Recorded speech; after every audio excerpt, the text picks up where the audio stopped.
Hello everyone, welcome to my channel. I hope everyone is having a wonderful day. Before starting the video, please go ahead and hit the subscribe button and give this video a like up. Chance helps Phyllis and Sharon put the pieces together, and Alan demands answers from Tracy. Tuesday, April 8, 2025. Today on The Young and Restless, Jack brings Ashley into the loop on Alan. Chance loses patience with Summer and Alan returns. All products and services featured are independently chosen by editors.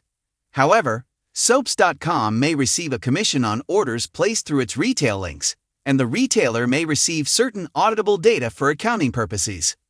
At Society, Summer tells Chance he's right. I am jealous of Claire. She wants to be mature and gracious about the whole thing, but she hates that Claire gets to see Harrison as much as she does. Chance thinks this is about Kyle too. Summer knows it's pathetic and she's sorry. It's not fair to him. Chance is glad she's finally being honest with herself and with him. But where do they go from here? Summer tells Chance he's right. She hasn't been feeling her feelings or processed any of this.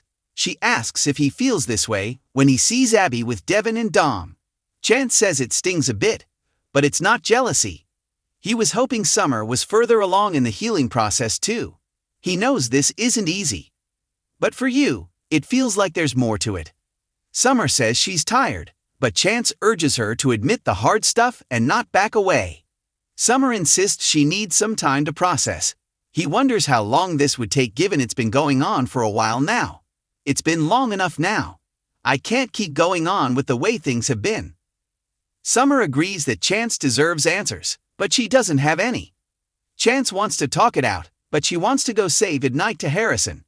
Chance understands, but he still doesn't think they should leave it this way. Summer insists they need to process and then they can discuss it. Chance wants to discuss it now. What she feels for Kyle isn't going away. She'll have to deal with it on her own. He steps away to take a call about her mother's case and Summer leaves. Phyllis, Sharon, and Nick delve deeper. At Sharon's place, Phyllis questions if it's a good idea for her and Nick to leave right now when they're close to finding the person who almost killed them. She supposes she could text them with updates. She worries that London is a quick train ride to Paris, and they could wind up in danger. Nick agrees they should cancel for now. Sharon also agrees. They can go to London when this is all over, and make it a true family trip. Phyllis thinks they're close. Sharon says whoever they are will face justice. Phyllis suggests they try to find him themselves. Nick asks if they all agree there's a solid chance Alan Laurent is behind this. Sharon finds it far-fetched that Alan would have had anything to do with what happened to her and Phyllis. Nick points out he has a degree in psychology and a connection to that clinic in Paris. It's a hell of a coincidence. Sharon says he barely knows her and doesn't know Phyllis at all. Phyllis agrees, it's random. Nick argues that he did hypnosis on Sharon. They go over how competent he seemed. Phyllis says psychopaths know how to fake sincerity and no one will figure it out until it's too late. Nick thinks Phyllis is right. The culprit is very clever and has convinced everyone they're normal and not threatening at all. Sharon asks, but Alan? Nick starts searching online and finds out Alan had a twin brother who died last year in Paris after a struggle with his brother.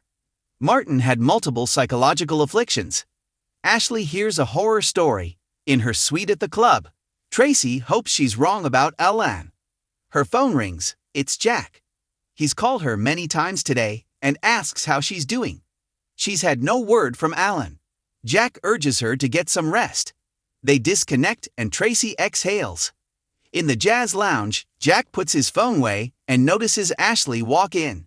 He greets her with a hug and she mutters about Diane turning their home into a construction zone.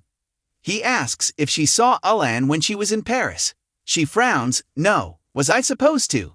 They sit and Ashley bubbles on about how Tracy happy is with Alan. Jack grimaces. Ashley sees him and thinks he's being protective. Jack warns there are some things he needs to tell her. Tracy didn't want him getting into this with her while she was out of the country.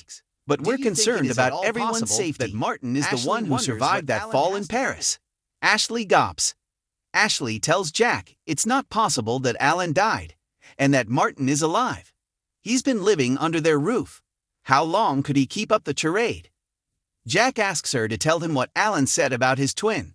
They go over Martin's penchant for imitating Alan. Ashley recalls that she once fell for it. Jack says this is why he's concerned. Ashley remembers that Martin assaulted her and triggered her did.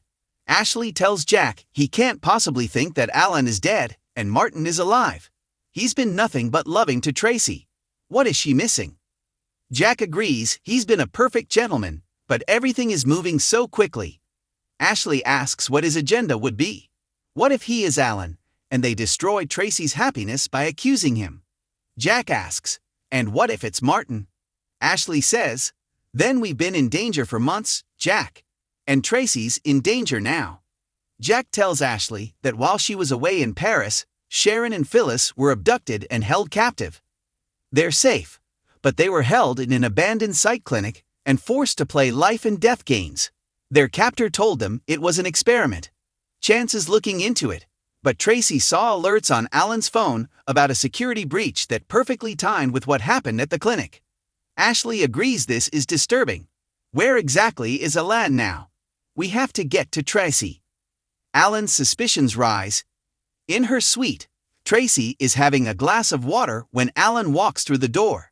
He chortles that this is the moment he's been waiting for, and she rushes over to give him a hug. They talk about the change in wedding plans, and Alan says Jack asking to do it at their home makes him feel like part of the family. Tracy asks about the surprise he was putting together for her. He says being together in their suite will have to be the surprise. They laugh. Alan enthuses about plans for the marriage, but admits he worries Jack's not thrilled about him joining the family. Tracy admits he can be a little protective. He senses something is wrong. She insists she's fine, just a little tired. He thinks she's irked because he didn't call ahead. Or is it something else? Have you changed your mind about us? Tracy admits she's had time to do a little thinking. He's wonderful, and she loves being with him. But the engagement was sudden. It was easy to get swept away in the romance of it all. Alan wants to start their life together. She says it's already started. She asks, why rush? I feel like there should be some middle ground. He asks if something has happened to scare her off of a future with him. Tracy assures him they're partners for life, but he can tell something's changed. Tracy tells him that his love has healed her heart from Brad and Steve, but they need to slow down a bit. Alan gushes about picturing a life with her, together, always. What are they waiting for?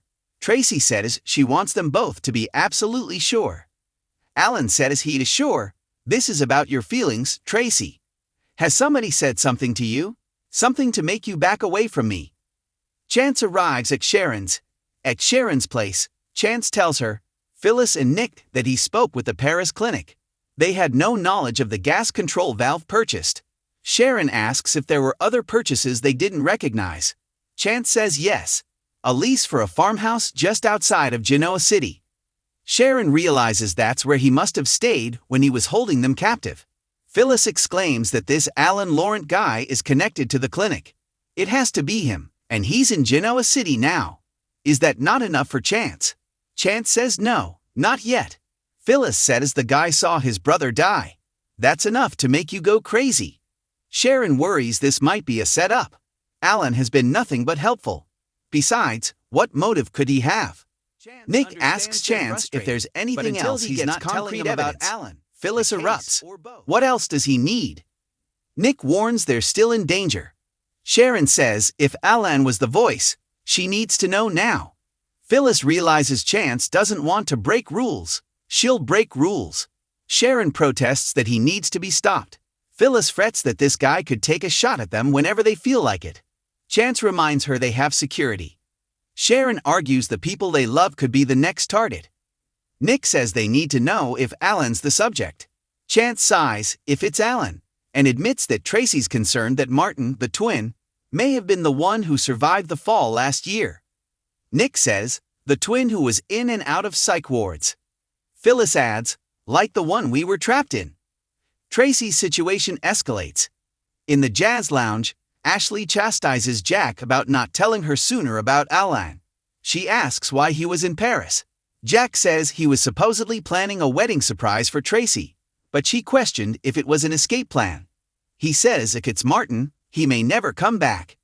Ashley fears for Tracy. Jack admits it's tearing her apart. She wants to be wrong more than anything in the world. Ashley asks, "You think it's true, don't you?" Jack concedes that he believes the man is a serious threat. Ashley is trying to wrap her mind around this. Jack reminds her Tracy did not know Alan well before the one twin died. He asks her to think about when she saw him in the clinic. Ashley snaps that if he tries to hurt Tracy, she'll kill him herself. Jack assures her if this is Martin, he will pay for everything he's done. Ashley frets that she brought this man into their lives. She needs to go see Tracy right now. Jack says, "Wait. They need to get some sleep." Ashley doesn't think they can take the risk of waiting. In Tracy's suite, Alan asks if Jack said something about him that changed her mind. She insists he's been nothing but supportive. She assures him they'll have a beautiful wedding and say their vows, just not right away. Alan nods. "What are we now?" Tracy says they are two people who love each other and are building a life together.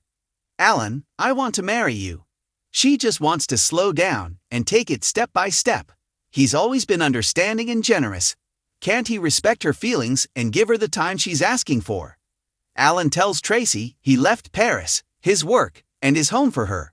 He can't understand why she's not sure she wants to get married.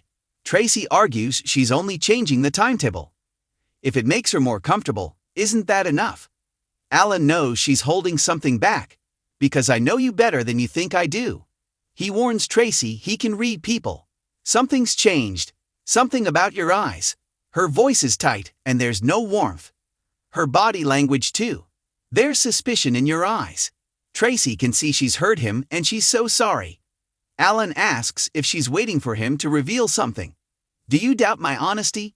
You doubt me, don't you?" Tracy reaches into her pocket and dials Jack, who is still in the jazz lounge with Ashley. Jack hears Alan's voice saying, "Answer me, Tracy.